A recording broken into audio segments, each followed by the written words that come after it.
Welcome,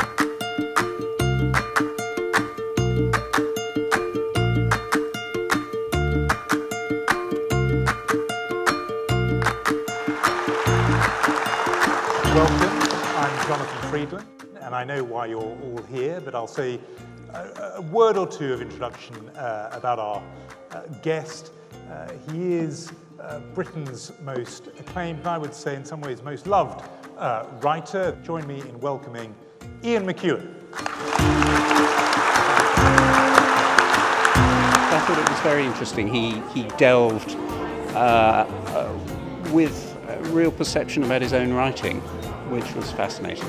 And it's always wonderful to hear an author, I think, read their novels in this case, his own voice, because it really brings something else to one's own reading in your own mind.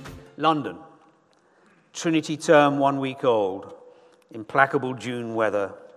Fiona May, a High Court judge, at home on Sunday evening, supine on a chaise longue, staring past her stocking feet towards the end of the room, towards a partial view of recessed bookshelves by the fireplace, and to one side, by a tall window, a tiny Renoir lithograph of a bather bought by her 30 years ago for £50, probably a fake. I loved his understanding of these profound problems and the way that it sounds as if that's been dealt with beautifully in the book. I haven't read it yet, but I'm looking forward to that. I found it really interesting to hear about, kind of his take on contemporary events. I just found it really interesting to apply his person I admired so much to the now in the news and just kind of cross-reference the two. We seem this summer to have lived through the darkest news cycle I can remember. The unforetellable nature of events in eastern Ukraine, Rotherham, Ebola, northern Iraq. Sometimes I feel like a rabbit in the headlights with this. It was great to see him. He was very, very interesting about a whole range of issues and about his political take on lots of things and how various issues and political and professional concerns run through the novel. I have to say that lawyers love jokes against lawyers. In fact, I stole one for this book, and it's a story in an American court of a pathologist being cross-examined.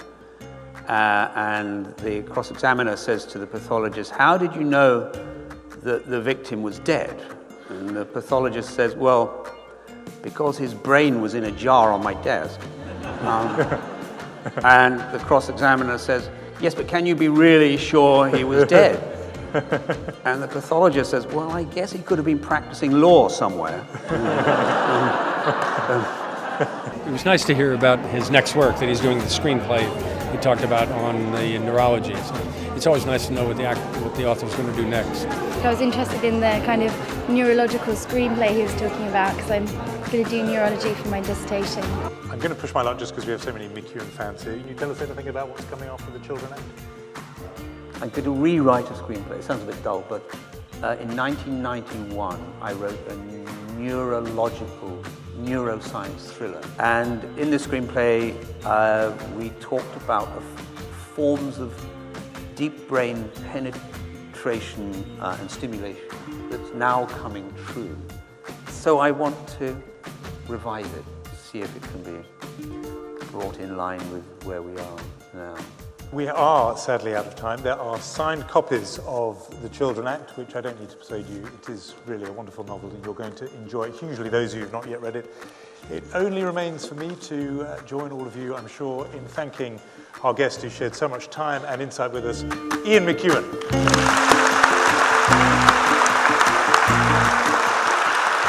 I'm so glad that I came today and that I found time to come and see him. I have been reading his novels for some time now, and they really touched me very deeply, and it was nice to see this human aspect of him. I saw it on The Guardian when I was reading the news and love Ian McEwan, so I thought I'd come along. It's a far more natural influx of information rather than things that you're being fed kind of through the press machine. So I quite like that, and the asides and the jokes and the kind of, you really get a sense of the author as a person. We were amazed by the number of people.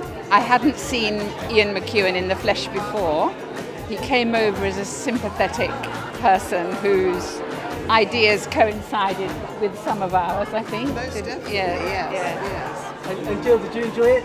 Yes, I did, and now I want to read the book.